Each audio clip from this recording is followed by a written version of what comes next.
A much anticipated virtual meeting between the leaders of China and the United States. And also, U.S. President Joe Biden signs his infrastructure bill into law. Hi, everyone. I'm Sean Calebs, filling in for Anand Naidu, and this is The Heat.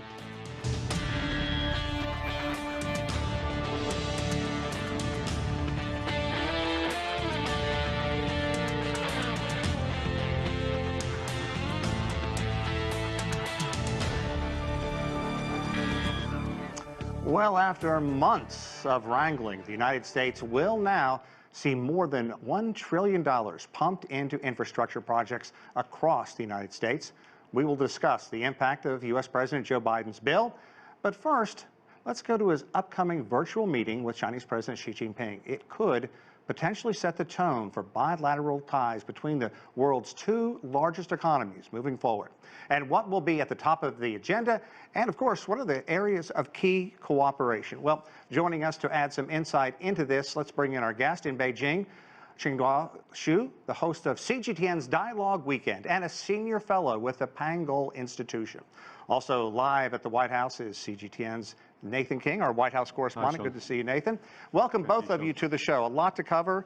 I'm going to start with you, Xu. This is probably the most anticipated meeting between the two presidents of China and the United States in some time. A lot really at stake.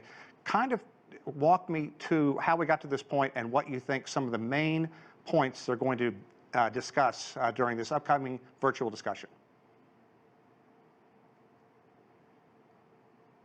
So you're speaking to me? Yes. Sorry. Yeah, well, this is, as you said, a lot of expectation out of this upcoming summit because this relationship between China and the United States is one of the most important relationships, if not the most important. And also partly because the U.S., I would say, the change of its China policy from engagement to the one of strategic competition.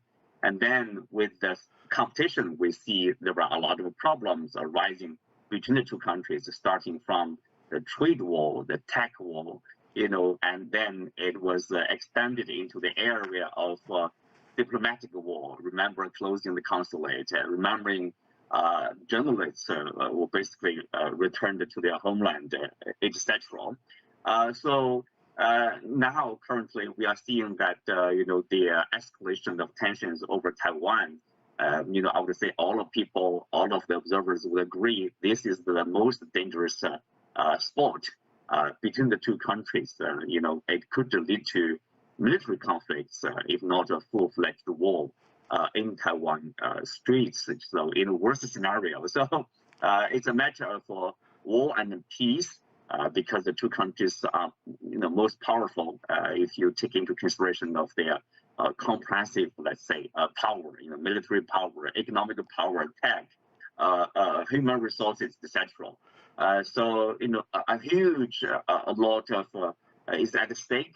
And so the two leaders, it's welcome to see the two leaders, finally they are going to have a virtual meeting to talk to each other and to cover, I would say, a wide range of issues between the two countries. That's also will basically, influence this peace and stability around the world. Okay. Nathan, Qingduo Xu just covered a great deal of ground. Now, you're at the White House. He did. The meeting is going to be happening relatively soon. What are you hearing from Washington and any kind of late developments that you're cued in on? Well, I can tell you that Washington White House holding his cards close to his chest ahead of this meeting. Look, let's face it, Joe Biden campaigned on the fact that he knew President Xi very well. They met many, many times. Due to COVID and other things, though, the two biggest economies have only talked twice directly at the leadership level in the last 10 months. So very much focusing on this sort of term that they've used, strategic competition, as Qingduo said, although we've heard other variations like vigorous competition, but also cooperating where they can. As we saw, for example, the two climate negotiators in COP26 in Glasgow over the weekend, literally arm in arm negotiating to the last minute. You see how deep the ties run on the biggest global problems. But as you know, there was some deep disappointment in Beijing that the Biden administration essentially continued, especially the trade policies when it comes to China, keeping in tariffs, etc.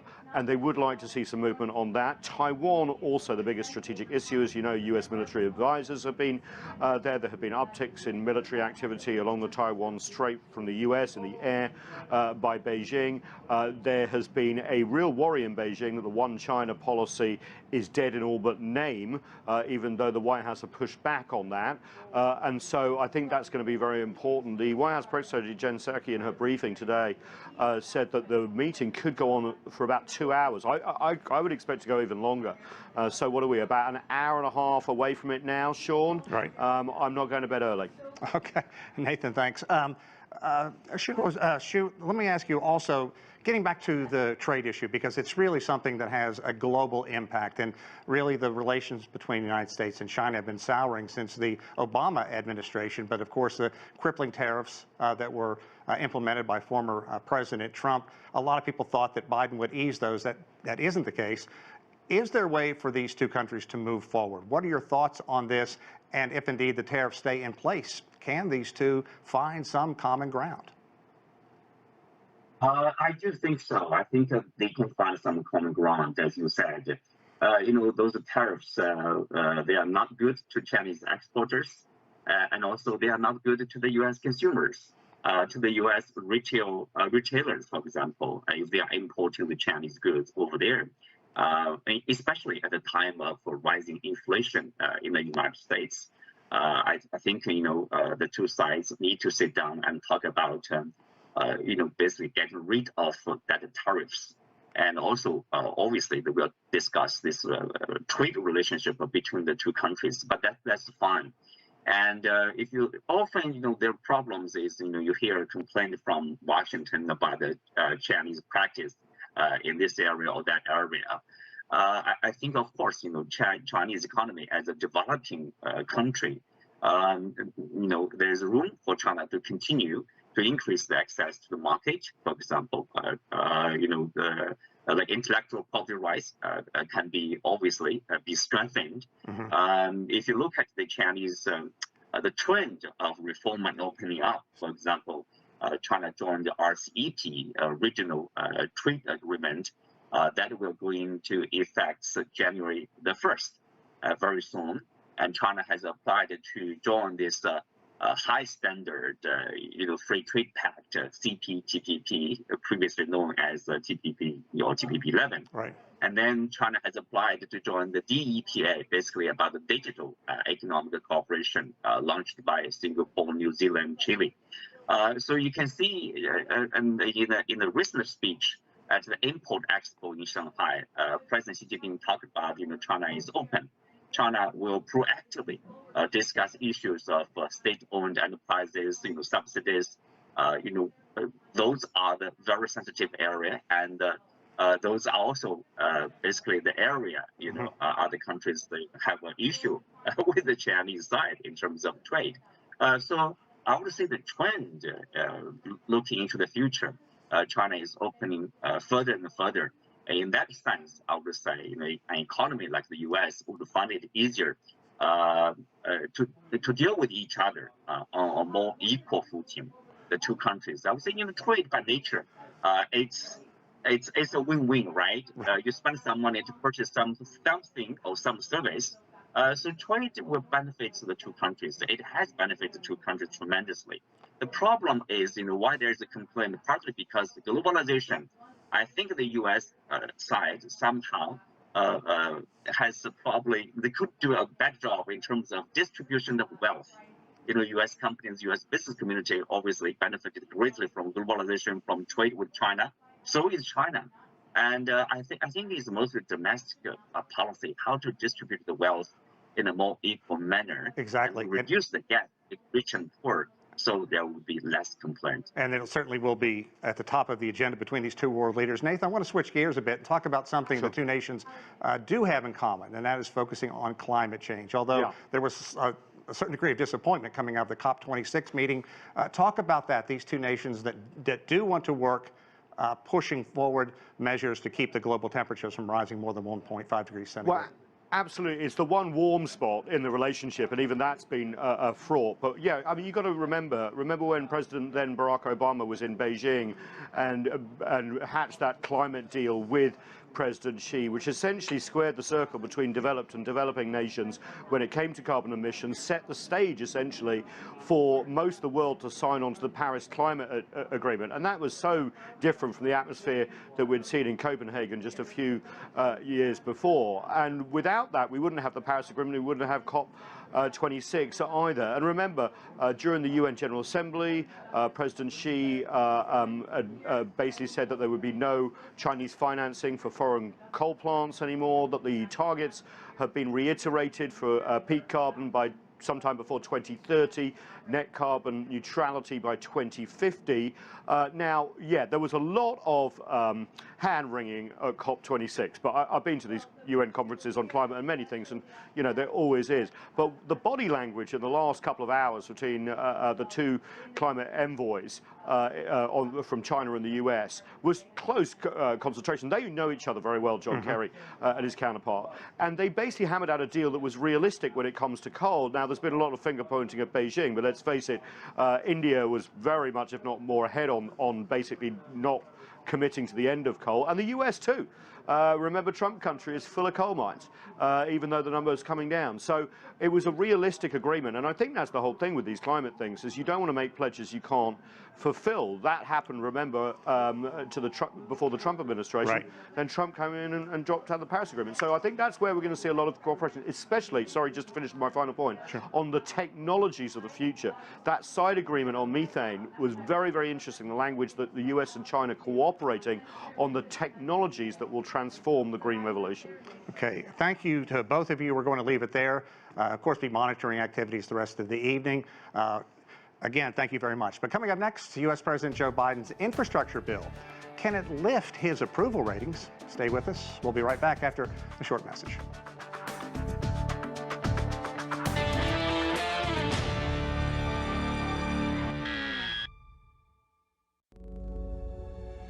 Facing the unknown is always difficult. In a world in turmoil, it's easy to lose orientation. But when the storms come, we have to see the possibilities, reinvent, find new opportunities, discover a path forward. CGTN, see the difference.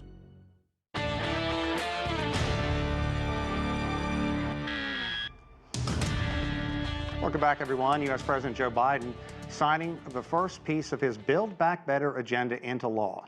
It is $1.2 trillion in funds that will be used to rebuild U.S. infrastructure and create sustainable jobs. But where and when will the work begin?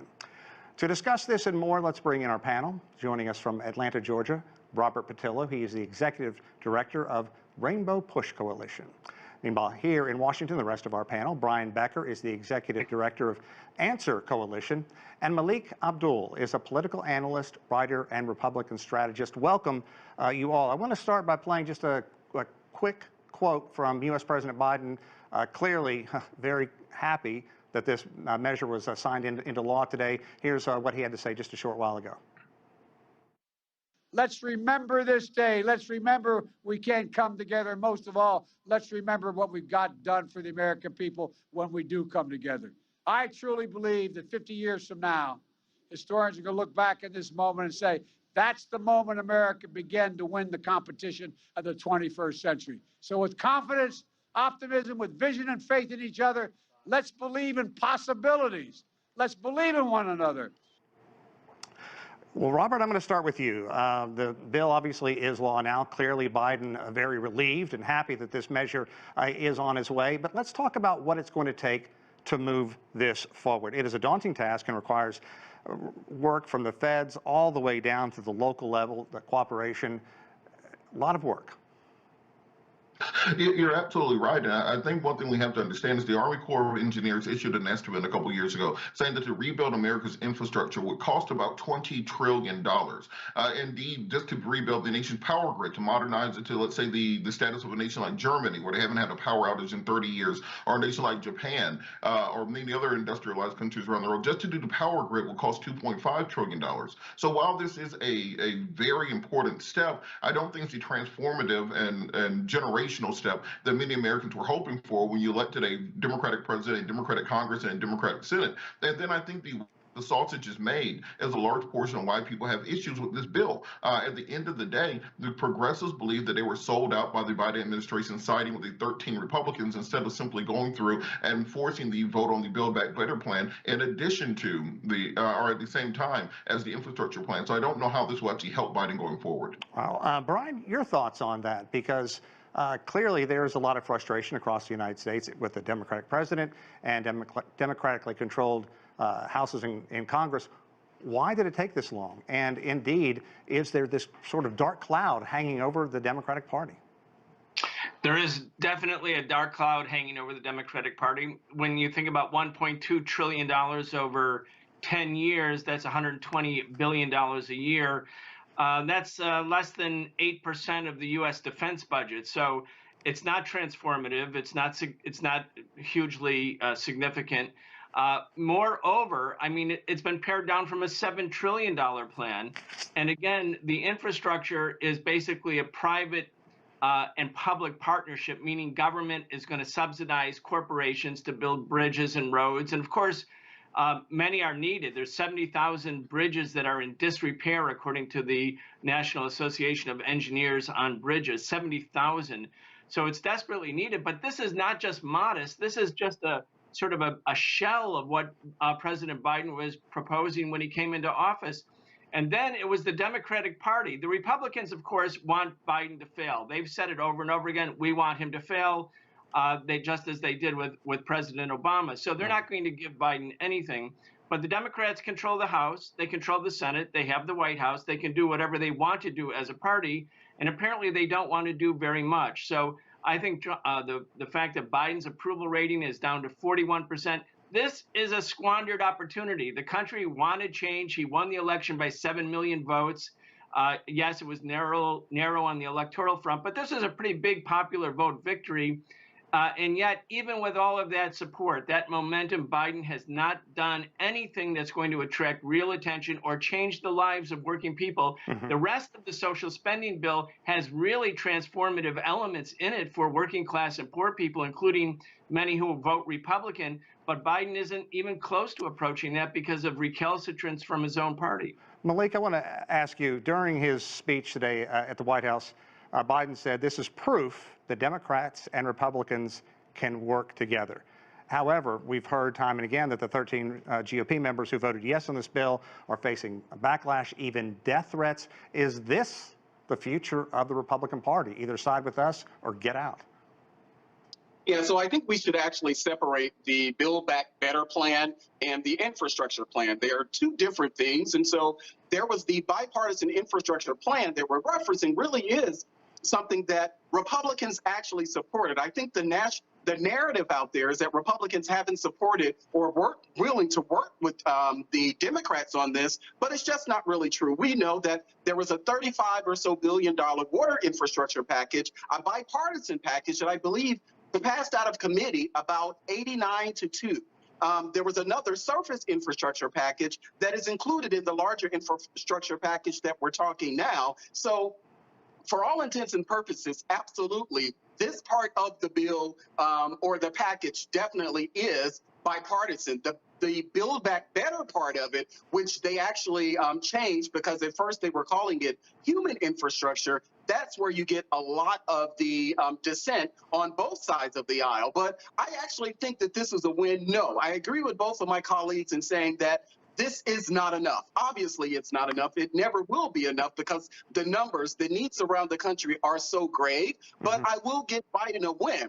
This is actually a win for the Biden administration, irrespective of the larger number that the members of the Progressive Caucus, they actually wanted. This is something that Biden can say that he actually did, but it's not enough. It's not going to be transformative, but it is an example in this particular bill of Democrats and Republicans actually working with each other, because it really did pass out of the Senate overwhelmingly. So I think this is actually a good thing. But the big question is what's going to happen with the human infrastructure package, which includes all the climate change, child care, tax credits, and all of those things. That's where you're probably going to have not just Republicans in opposition, but Democrats as well. Robert, we have an infrastructure bill graphic showing how the $1.2 trillion is going to be spent, and this is something that the country desperately needs. Everyone agrees on that. Biden is going to be discussing with Chinese President Xi. China is ahead when it comes to this kind of development. Now, will this funding and rebuilding be enough to be competitive in today's global economy?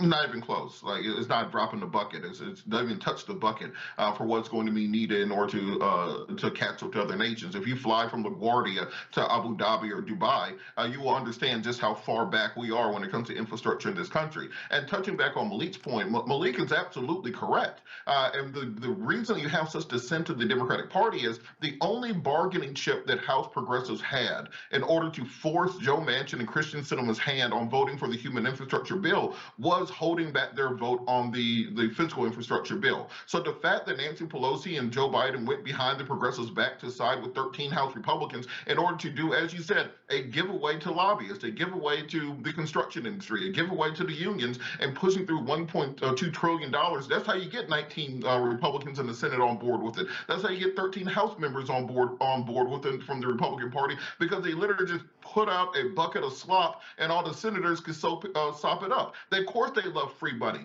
but when it comes to the things that actually help the American people, that is where we are not going to get a vote on it. And the fact that they took away all the bargaining power that House progressives had, then how is that we're going to get voting rights? How are we going to get the George Floyd Justice and Policing Act? How are we going to get the rest of the human infrastructure bill when there's now no reason for Manchin and Sinema to ever come to the table and actually compromise with the people who actually got Democrats elected? Robert, for what it's worth, you got a nice chuckle out of our other guest on the bucket of slop line, but I want to move forward. Brian, we've been talking a lot about the political aspect of all this. Let's talk about how it's going to affect people out across the United States. Inflation is a huge concern right now. The price of gasoline, food prices, everybody looking at everything that's backed up off the coast of California. Listen to what Chuck Schumer had to say about that just a short while ago.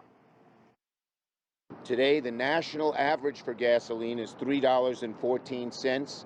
It was $2.23 a year ago. But last time we were locked away a year ago, it was COVID. The pandemic was in an apex. Demand was minimal, and so production was as well.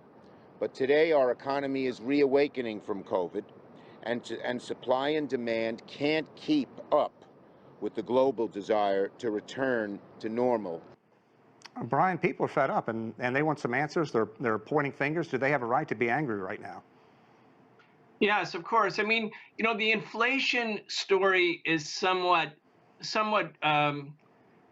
misleading, I think. You know, one of the reasons there's a labor shortage is many women are not coming back into the workforce. That's a reality. One of the reasons they're not coming back into the workforce is they can't get affordable child care. Since the pandemic began 18 months ago, 126,000 fewer child care workers than there were at the beginning of the pandemic. That means 126,000 people didn't want to be working for $12 an hour with a bunch of kids in the middle of a pandemic when they could go down the street and work at Dunkin' Donuts and make $14 an hour.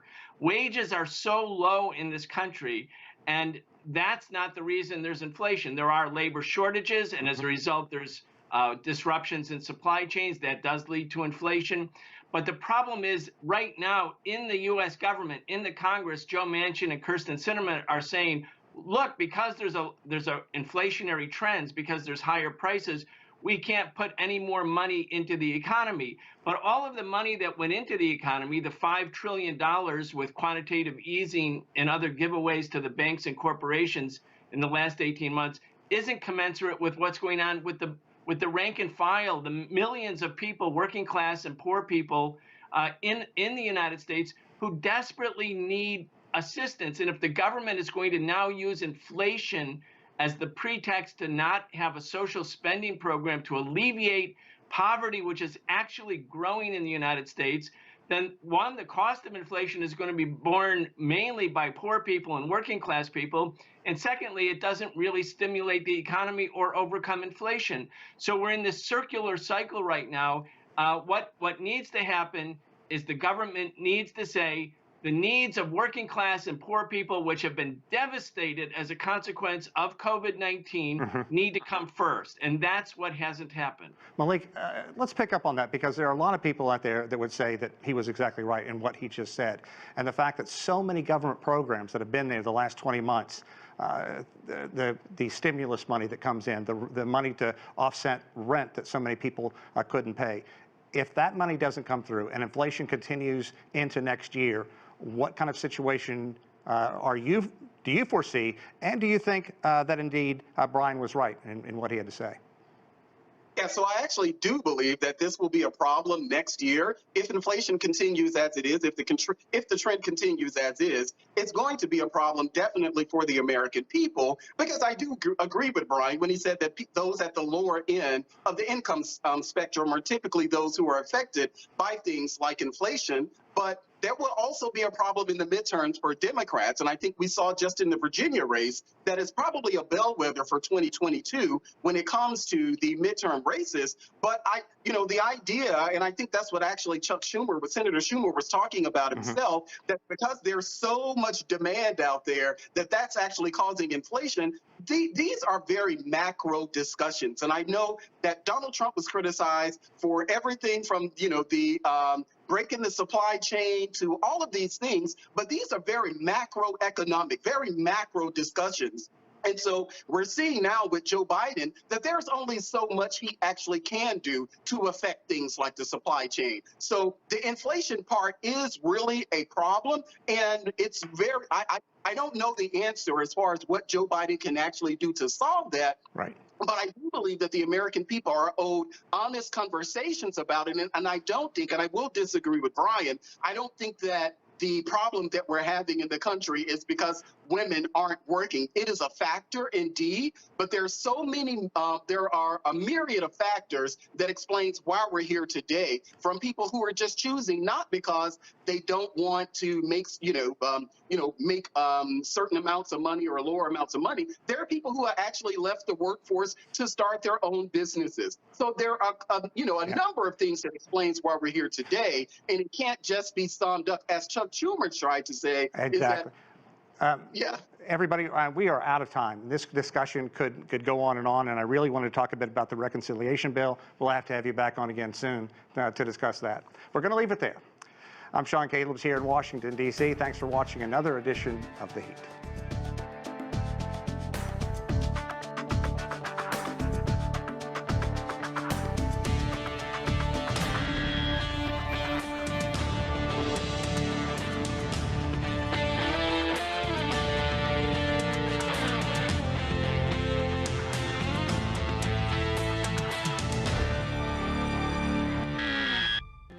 Well, Yasmin, even the detail of knowing this meeting has ended was more difficult because of the unusual setting for it, right? We're used to these meetings. We've seen over the last really several months the president going up to Capitol Hill on one occasion, but more often senators coming to the White House for these in-person meetings. And when that happens, we usually can see them coming and going. We have a sense for how long they're sitting down and talking with one another.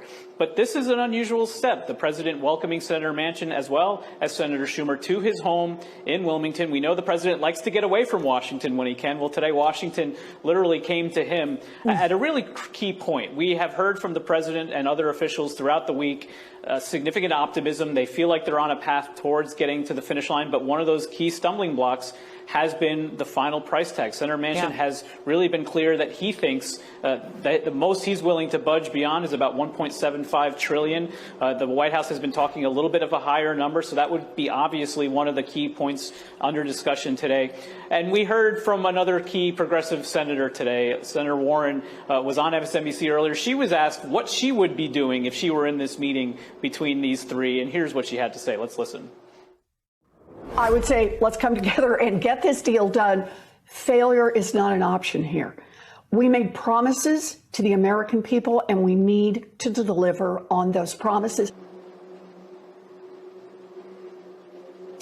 And so, obviously, Senator Warren managing those expectations herself. We know progressives have come down from the price tag that they wanted, but they seem to be comfortable with where they are moving forward, but that all depends on the final deal. It was interesting, Yasmin, Senator Warren also talked this morning about her conversations with the other key senator in all of this, Senator Kyrsten Sinema. They're closing in on their own sort of agreement on a billionaire's tax. And why is that important? Because we have heard Senator Sinema does not support where we all thought this was heading, which was undoing some of those Trump tax cuts on the wealthiest income earners, as well as raising the corporate tax as well. So that's a potential side path here towards being able to pay for whatever the final number is that Senator Manchin and the president can agree to.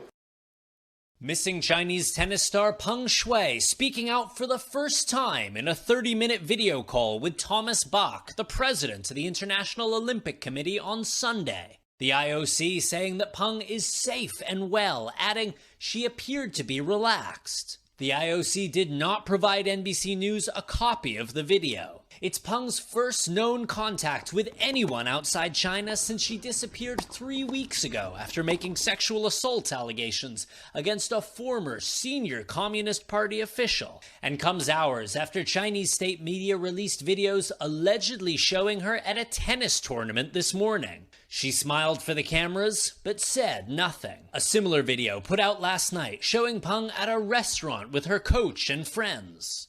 NBC News has not independently verified the footage. The IOC call doing little to ease fears. What did you make of this call? I thought it was a sign that the IOC is pretty willing to do what it can to make this issue go away and decide with the Chinese government essentially that there's nothing to see here. And unlike the Women's Tennis Association, which has threatened to pull out of China altogether, the IOC statement doesn't mention Peng's allegations of sexual assault. Relations between the IOC and China, especially sensitive with the start of the Winter Games just weeks away.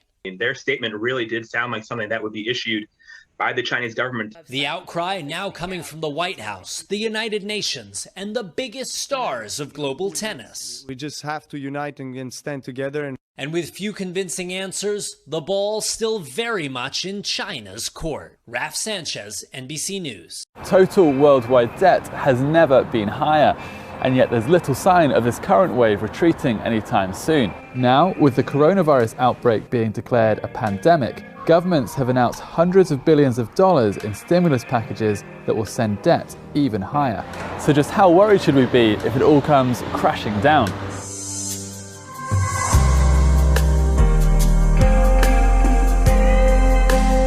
Global borrowing has been growing rapidly, so rapidly that many are concerned it is quickly becoming unsustainable.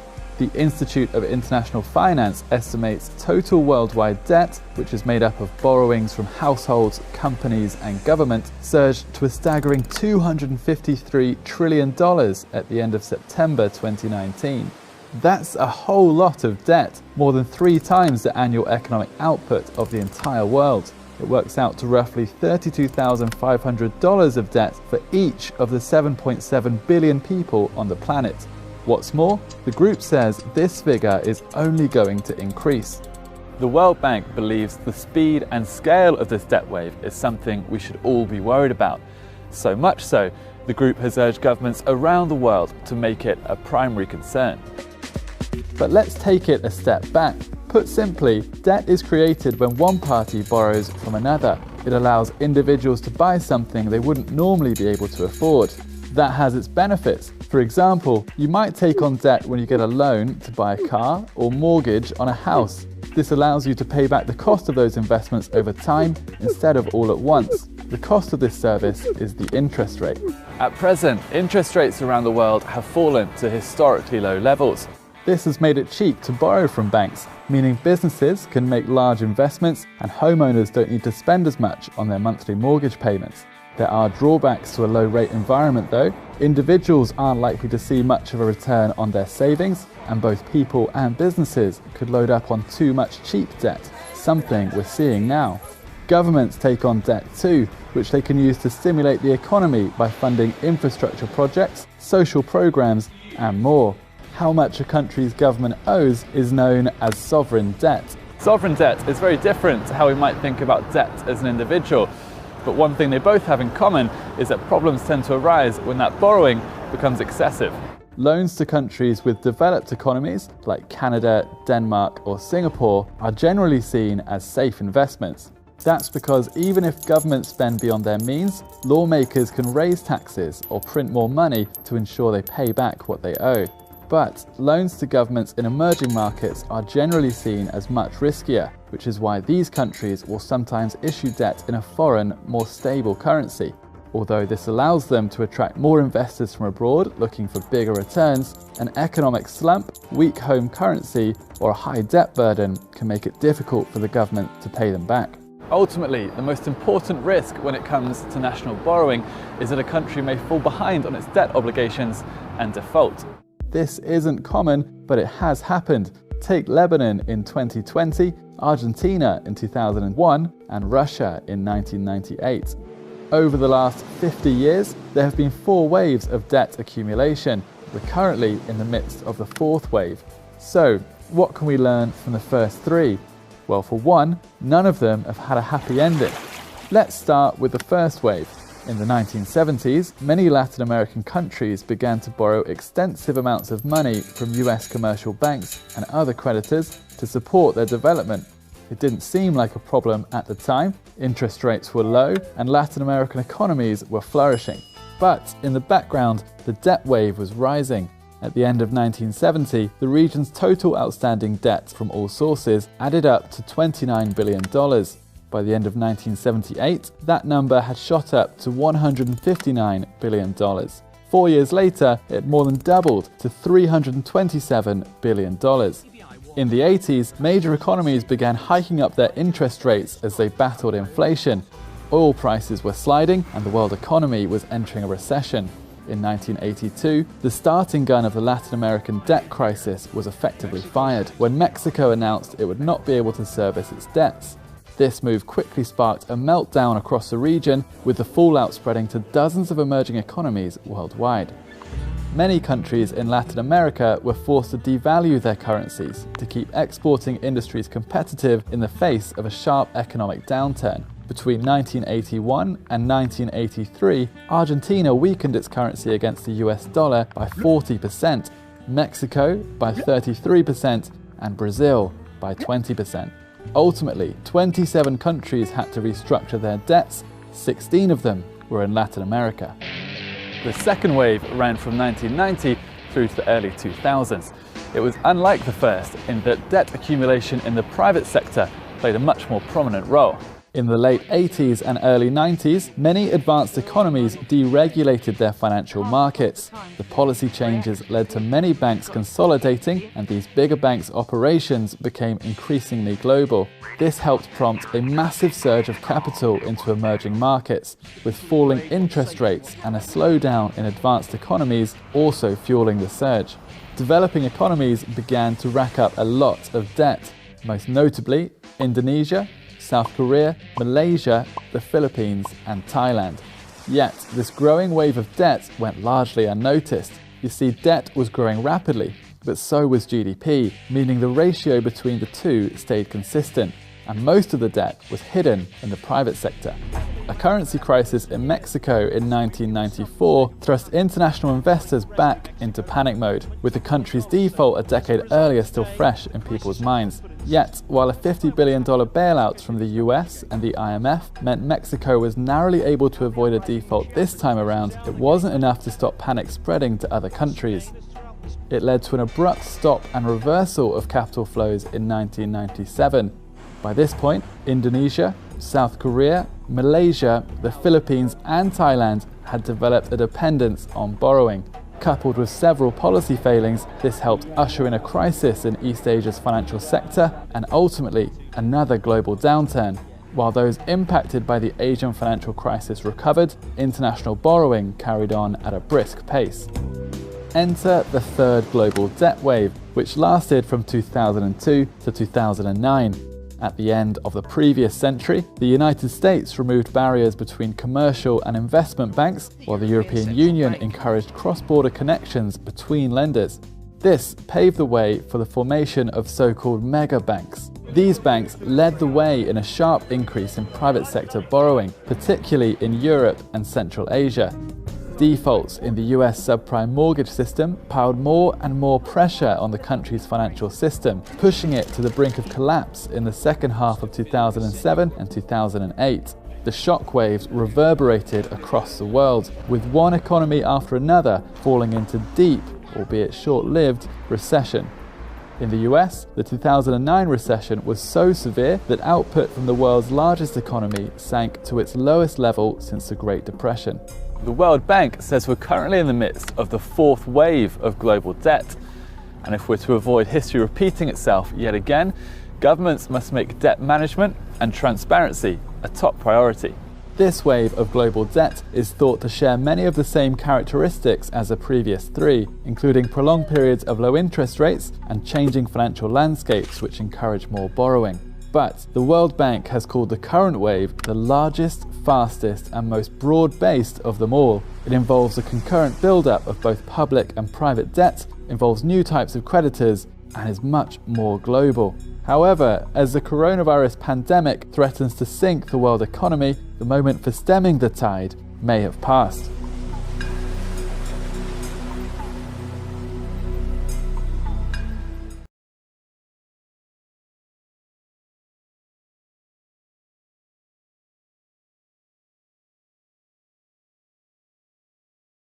Do we have any idea at this point what President Putin's intentions are here?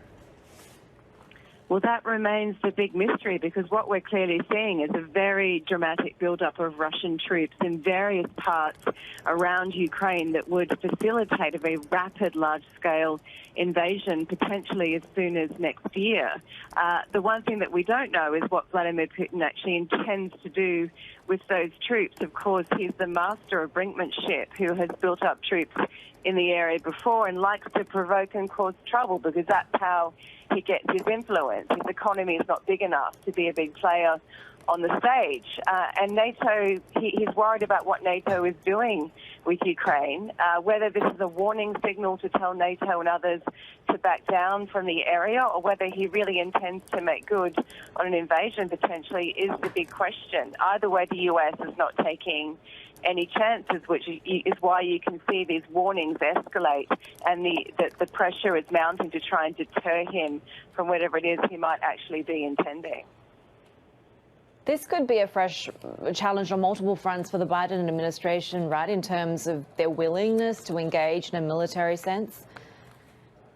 Well, that's right. Of course, the US has recently engaged in quite a messy, chaotic withdrawal from Afghanistan after 20 years of being bogged down in conflict there. And the US president made it very clear at that time that the US is no longer interested in getting heavily engaged in military conflicts far from its own shores. It's just not going to simply do that anymore. So having made that very clear, the Russian president might say, well, are you actually going to follow through or not if I went into Ukraine? So that's a big question for the US. At the same time, he's got very domestic considerations on his mind. His popularity has been falling at home. He's still trying to get a very big economic package through Congress, and that's bogged down at this point in the Senate. So he's focused on that. He really doesn't want the distraction of having to deal with Ukraine as well. So a lot of balls in the air for the US president when it comes to this question. The Build Back Better bill is passed. Cheers broke out among Democratic lawmakers after the U.S. House of Representatives passed President Joe Biden's $1.75 trillion social spending bill last week. But now the legislation, a crucial pillar of Biden's domestic policy, faces an uncertain future in the U.S. Senate, a chamber split 50-50 between Democrats and Republicans. Republicans are monolithically opposed to the bill, which expands free childcare, slashes the cost of prescription drugs such as insulin, provides college grants, and puts more than $500 billion toward combating climate change. But at least two Democrats, West Virginia's Joe Manchin and Arizona's Kyrsten Sinema, have balked at the size and the scope of the bill. Now, intra-party wrangling may result in changes to the measure. One provision up in the air, paid family leave. Manchin had opposed that proposal in the past, but one of his colleagues on Sunday said Manchin might come around. This is the only moment to get paid leave done. New York Democratic Senator Kirsten Gillibrand told CBS's Face the Nation on Sunday that she had spoken with the West Virginia centrist and believed they could find a way to include 4 weeks of paid leave in the legislation. I want to work with Senator Manchin on some ideas he has. He likes employer-employee contribution systems. A lot of states around the country already have that. The United States is the only wealthy country that does not pay women on maternity leave. 2 weeks after the U.S. lifted the COVID travel ban to Europe, the World Health Organization is now warning of a surge in COVID deaths across the continent unless tougher actions are taken. Here's CBS's MTS Tayeb. Belgian police used water cannons after some demonstrators chanting freedom turned violent. Earlier, tens of thousands took to the streets of Brussels to protest against newly reinforced COVID restrictions, including mandatory mask requirements and work-from-home measures as infection rates continue to spike. Several European countries are now convulsing with protests after the World Health Organization declared the continent the hotspot of the coronavirus pandemic. In the Netherlands, there was a second night of violence, this time in the capital, The Hague. Dozens have been arrested in what police are calling anti-lockdown disorder after a new partial lockdown went into effect last week following a major surge in coronavirus hospitalizations. In nearby Austria, which has some of the highest rates of COVID and the lowest rates of vaccination in Europe, thousands took to the streets of Vienna on Saturday after the government announced a full nationwide lockdown starting on Monday, as well as mandatory vaccination requirements starting February 1st. Imtiaz Tayeb, CBS News, London. You also had CPAC putting out a tweet banning Big Bird and Ernie. I wish we were making this up. This is not The Onion. It says they're going to ban Big Bird, Bert, and Ernie because they endorsed vaccinations. Help me out here, Kirsten. You know, when I went to CPAC, it didn't go well either. So, and I'm not a Sesame Street character, despite what some people might think. But I'm honestly speechless. I like banning Big Bird. This is, you know, this is what excites voters, that you have to be have such purity tests that you use it for puppets. It's just taking it to a new level. And unfortunately, it's a very serious issue, right? So it can seem funny, except for the fact that people die because they listen to this kind of stuff, that people believe that getting a vaccine is not good for them or not necessary, and our hospitals are filled with people who are dying of COVID, who could be alive, and also taking hospital beds from other people who are sick. So it has very deadly consequences. The holiday shopping season is all but here, but a lot of what people may be looking for is not. The global supply chain crunch creating shortages and higher prices for most things, including toys. Factories here in southern China make more than 80% of imported toys on store shelves in the U.S., from digital stuff to dolls to dinosaurs. But here is also where the world's supply chain problems began. There are more challenges this year, says Dai Chunyang, who owns a trading company. Raw materials are costing more. Microchips are hard to find. A power crisis means electricity is being rationed. The impact is actually big to us, says this factory owner. And the pandemic pushed shipping rates through the roof with no guarantee of timely delivery. Everything's taking longer. Toys that would typically need just a few weeks to reach stores in the U.S., now it's taking nearly 3 months. Like these shipments of E-blocks to get from the factory in China to a port in the U.S. and into Jim Seymour's E-blocks warehouse near Chicago should take 10 weeks. His last shipment, nearly 8 months. And now it's tough to keep up with demand. We're seeing this increase in spending right now from our customers so that they can stock up and hold on to the inventory so they'll have something by Christmas time. Back here in China, some factories have a new supply problem. Too many toys piling up. We export many toys every year, so please tell people in America, please don't worry about this. Don't worry about toys for Christmas. Yeah. Exporters are now turning to costly air freight to ship toys so that Christmas isn't stuck in transit. Janice Mackey-Freyer, NBC News, Guangdong, China. Okay, so the House passed the Build Back Better Act. It now goes to your chamber. How confident are you that there won't be too many changes to the bill? Jonathan, I'm very confident. The overwhelming number of provisions in the bill are supported by all of our caucus. And really, this is about putting people first and continuing what we've been doing ever since the American Rescue Plan, where we made sure that folks could get the vaccines they needed and we could begin to get children back to school safely and pass the biggest tax cut for families rather than what the Republicans did in 2017, which was totally unpaid for. We passed a tax cut that is helping families juggle the costs of families and lifting children out of poverty. So now the next step is really to make sure the wealthiest are paying their fair share and turn around and using those funds to lower the costs for the vast majority of Americans on the things that have been just out of control, starting with prescription drugs. Can you imagine? I mean, being able to say you're not going to pay any more than $35 a month for your insulin, your child or yourself. Now people are paying $600, $700 a month on average, $35 a month, and then childcare, pre-K, being able to help folks go back to work, cap the costs of childcare for millions of Americans to 7% of their income. Not having it be the same price as their mortgage, which is what it is for my daughter and her three little ones, but 7% of the costs of their income. And I could go on and on. So this is lowering costs and investing in the future for our kids and our economy.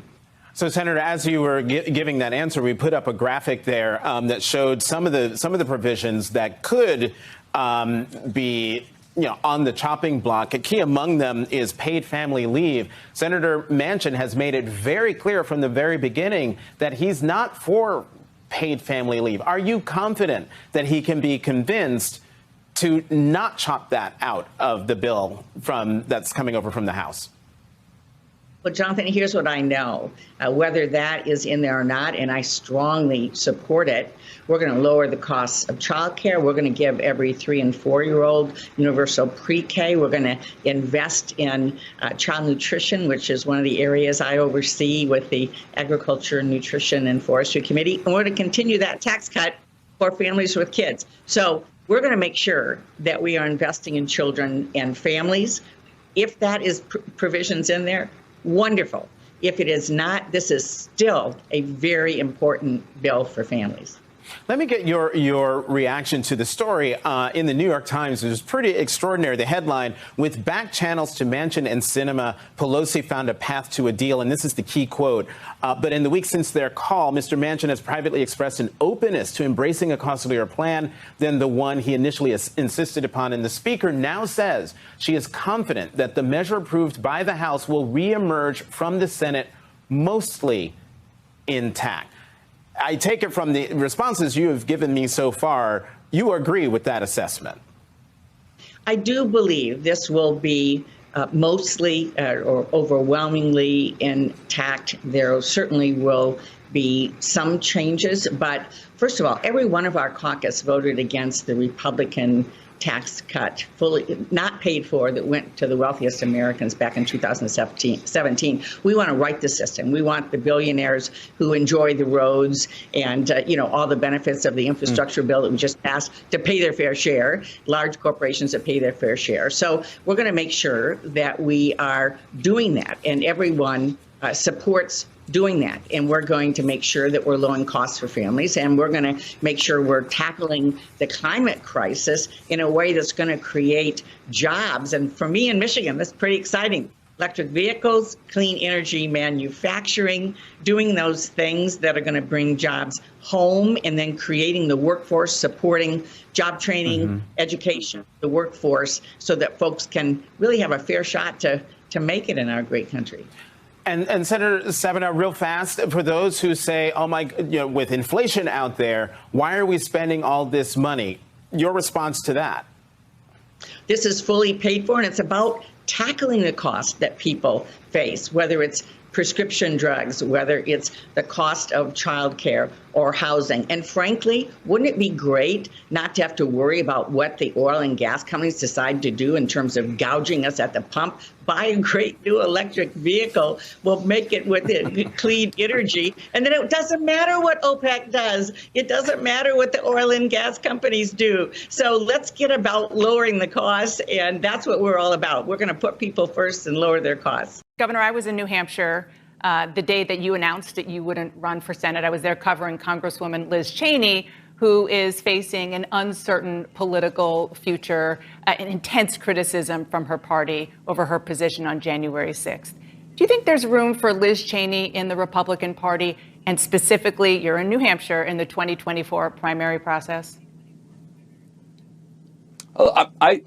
I think there's room for everybody in the Republican Party. I really do. Whether you're independent or Democrat, I think we got room for everybody to come on board, and I think that's what you're going to see over the next year. So it's not about, it can't be about one particular issue. That's kind of that social media mob mentality that's built up in this country, where we think we don't agree with one issue, so we're going to attack him, when we're going to vilify one person or one individual. We got to get beyond that, because culturally it's really ruining America, and we got to get back to showing that public service can work, and especially at a localized level. What about you? Are you thinking about running for president in 2024?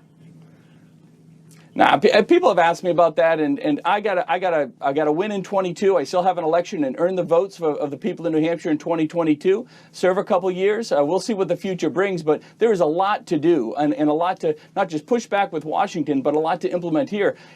Being governor is one of the most challenging jobs you can ever imagine. You got to be on 24/7, but I have the opportunity to do things, a dozen different things every single day that impact people's lives. Yeah. It's incredibly fulfilling, and that's the job I'm focused on. You just happen to be doing it in the first in the nation primary state. I want to let the record reflect that you did not say no.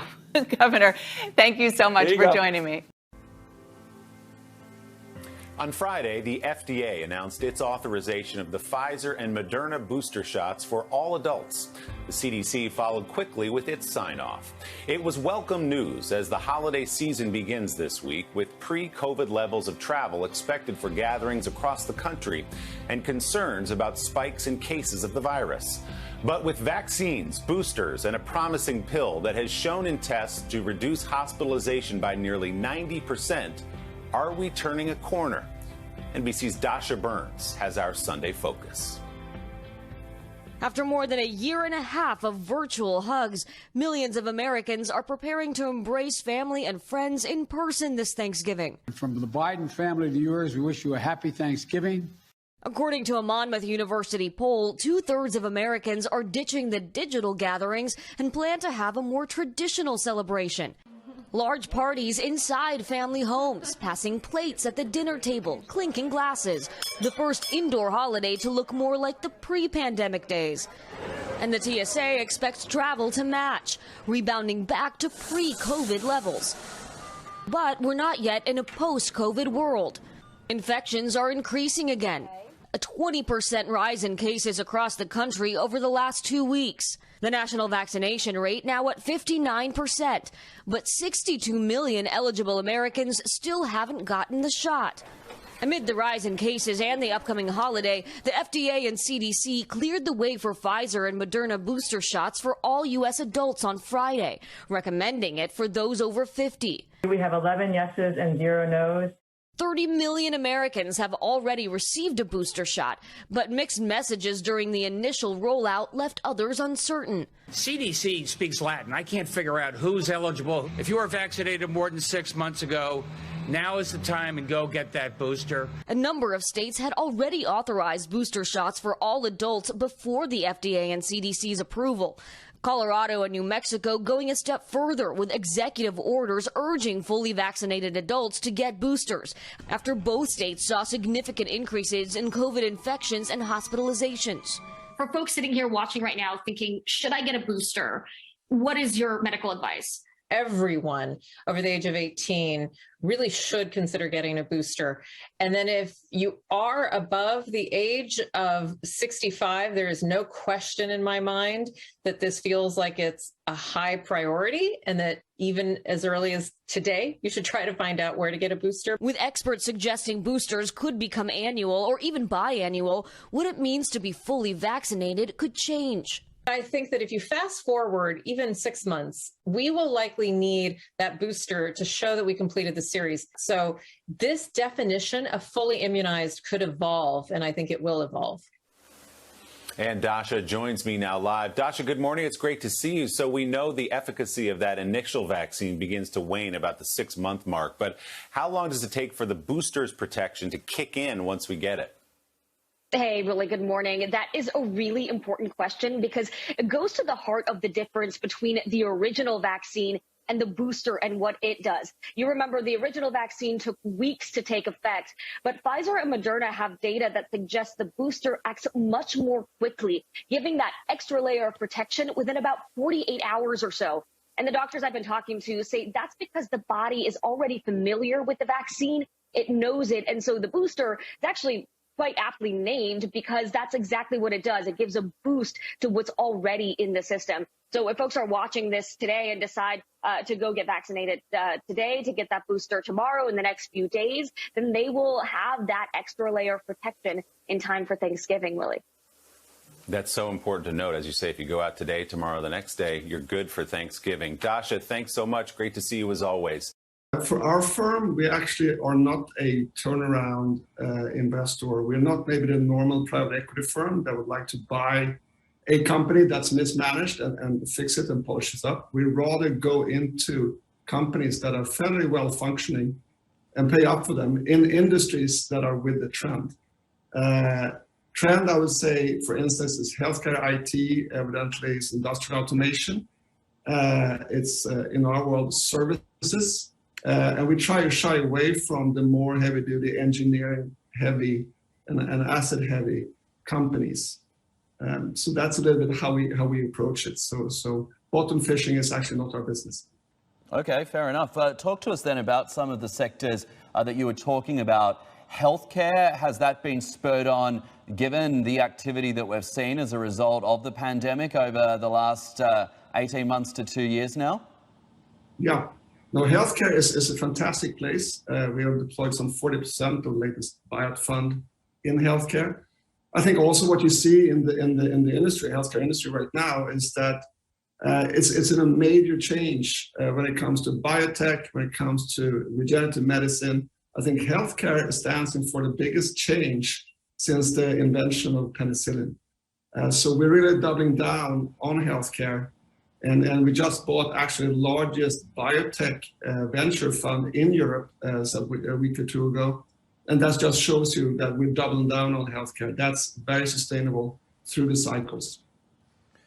Are you skewing your attention more towards the Asia Pacific at the moment rather than other locations around the world? Because I note that when you go through some of your investments by region, obviously, the Nordic region is where you're most heavily invested based on your geography, but unpack some of the other locales or geographies that is piquing your interest right now, apart from Asia, if you can. Yeah, no.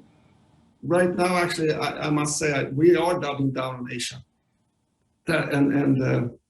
It's our sincere belief that we're small in Asia. We are a Nordic firm, not a European firm, as you said. But it's really our view, if we're not a major player in Asia Pacific in 10 years, we're not going to become a global firm. So Asia takes a lot of our attention. We just opened up, or a year ago, opened up an office in Sydney and open up in Japan right now. We're planning to open up in South Korea. So Asia is actually the center of our focus right now. So Europe, I think, is treading along, and we call it Fortress Europe. It's our homeland, and we're very, very entrenched. So Asia is the place for us the coming decade.